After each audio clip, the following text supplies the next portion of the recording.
আজ জামাই ষষ্ঠী।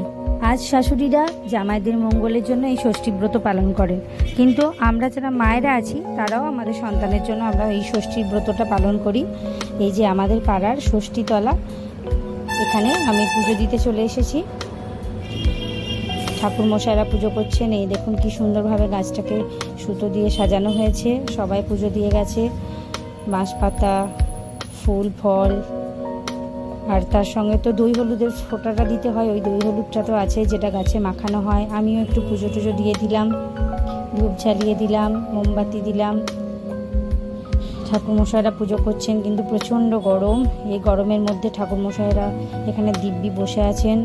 কিছু করার নেই, একটু সেট হলে এখানটা খুব ভালো হয়, কিন্তু এখনো পর্যন্ত কোনো ছাউনি টাউনি এখানে হয়নি। এর পাশেই আছে একটা শিব মন্দির লাগোয়া জায়গাতে। এখন এই যে আমার পুজো দেওয়া হলো, এবার আমি একটু গাছে মানে মা ষষ্ঠীকে একটু হলুদ আর দই মাখিয়ে দেব, যেটা গিয়ে বাড়িতে এই দই হলুদটাই আমি আমার বাচ্চাদেরকে ফোঁটা দেব। আর এই যে সবাই, আরও অনেকেই সবাই এখানে পুজো দেওয়ার জন্য এসেছে। অনেকক্ষণ থেকেই পূজা চলছে, সকাল থেকেই প্রায়। আমার তো আসতে অনেকটা বেলা হয়ে গেল। সকাল সকাল এলে ভালো হতো, একটু রোদটা কম পেতাম।